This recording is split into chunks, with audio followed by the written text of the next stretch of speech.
di negara yang kita cintai ini. Baik, masih bergabung bersama kami dalam segmen terakhir pembahasan mengenai Capres-Cawapres Jokowi JK dan juga Prabowo Hatta.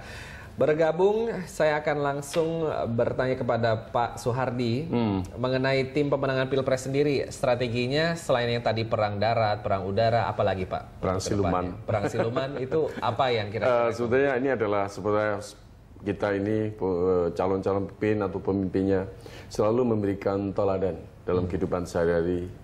Jangan sampai ya rakyat melihatnya dia bukan pemimpin yang baik dan sebagainya. Sehingga tanpa diajak mereka ikut adalah kalau kita mampu memberikan teladan di dalam masyarakat langsung.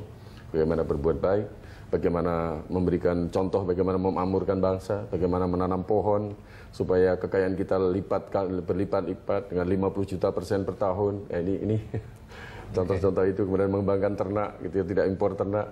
Langsung di masyarakat kita tunjukkan bagaimana memberikan contoh bahwa sesungguhnya bangsa Indonesia itu sangat layak menjadi bangsa yang sangat makmur di dunia.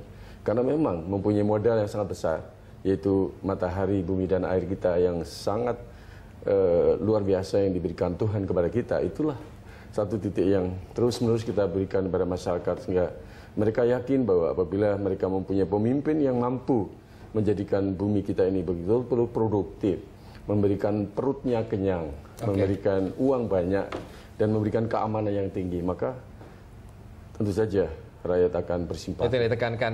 Pak Soehardi, mengenai isu yang juga beredar di masyarakat, bagaimana menghadapi kalau pelanggaran HAM seperti itu dengan pasangan Capres-Cawapres Pak Prabowo, Pak Hatta Rajasa? Ya, bagi kami itu sudah selesai, ada ketetapan MPR DPR, sudah ada pengadilan, sehingga kita tidak akan pernah membicarakan itu lagi karena memang sudah dianggap sudah selesai. Dan KPU juga sudah terbukti 2009 juga sudah clear ya. Nasionalisasi aset asing seperti itu dan lain-lain. Kita memberitahu pada perusahaan-perusahaan asing bahwa sesungguhnya kita hanya ingin renegosiasi, berbicara kembali sesuatu yang tidak adil harus adil.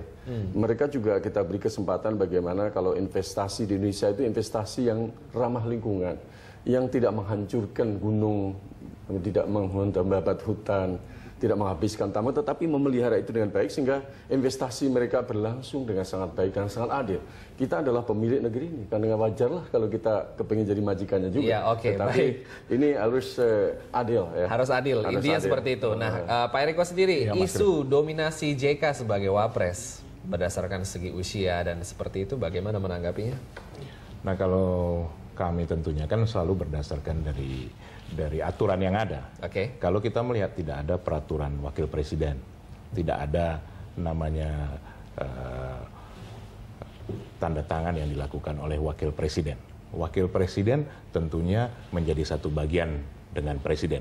Tetapi kalau selama ini kita melihat, mulai dari Solo, di Jakarta, tidak pernah yang namanya PDI Perjuangan dan juga Pak Jokowi tidak memfungsikan daripada wakilnya.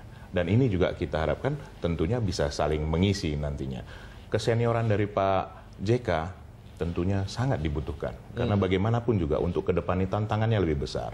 Tahun depan kita sudah menghadapi pasar bebas ASEAN. Dan ini tidak bisa ditangani dengan hanya berdinamika, hanya dengan berspekulasi, tetapi harus berbuat lebih cepat tetapi dengan tepat. Nah, pasangan ini tentunya kita harapkan bisa melakukan hal ini. Baik, menjawab untuk pertanyaan-pertanyaan saya untuk closing statement. Tapi sebelumnya saya mau bertanya dengan Pak Soehardi ini selaku dari kehutanan dulu ya Pak ya? UGM ya Pak saya pernah dirjen kehutanan juga. Kemudian dekan di kehutanan dan memang guru besar di sana. Pernah mengajar Jokowi juga Pak dulu waktu kuliah? Waduh, ini bagaimana rasanya dulu di ruang kuliah, sekarang di ruang politik gimana Pak? Iya, kan mengajar beliau hanya satu subjek ya. Jadi tidak terlalu banyak, tetapi tentu saja ya kadang-kadang bergaul walaupun tidak sangat dekat ya, karena memang mahasiswa juga banyak ya. Nanti bisa bergaul lebih banyak lagi lah kalau di politik seperti itu. Nah, silakan closing statement secara singkat Pak, 30 menit. Ya, semoga yang pertama, marilah kita pilih pemimpin yang tidak hanya dekat dengan rakyat saja, tetapi juga pemimpin yang mampu membawa bangsa Indonesia ke depan. Bagaimana visi misinya bangsa ke depan. bagaimana bangsa Indonesia ini dengan jelas bisa mandiri pangannya, mandiri air energinya. Bagaimana bangsa Indonesia itu mampu keluar dari krisis lingkungan hidup. Bagaimana bangsa Indonesia meningkatkan pendidikannya dan kemudian bersih dari korupsi. Dan juga bagaimana kita menempatkan diri sebagai bangsa yang lebih bermartabat di mata dunia. Sehingga kita mempunyai bargain position. Misalnya masalah investasi di sini, silahkan investasi sini dengan baik-baik. Tetapi kita mempunyai nilai tawar yang lebih tinggi. Sehingga kita juga memberikan kesempatan lebih luas leluasa pada investor, tapi dengan cara yang adil. Sehingga disinilah yang harus kita sampaikan kepada seluruh masyarakat di dalam negeri maupun di luar negeri. Baik. Ya kita kalau perlu nanti kita akan tarik kembali TKI-TKW dalam negeri untuk bisa bekerja dengan baik di sini sehingga mereka bisa dekat dengan keluarganya, membangun Indonesia baru yang keluarganya harmoni. Oke, Pak Suhardi. Baik, terima kasih.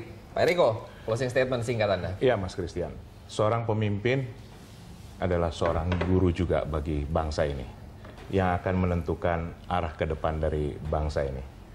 Seorang pemimpin yang berempati, yang dekat dengan rakyat, tentunya yang akan diberikan kepercayaan oleh rakyat. Bisa bersama-sama dengan mereka untuk merubah bangsa ini menjadi lebih baik ke depannya. Menuju Indonesia baru, Indonesia hebat. Bangunlah jiwanya, bangunlah badannya. Indonesia Raya. Terima kasih Pak Riko, terima kasih Pak Suhardi atas kehadirannya di studio Berita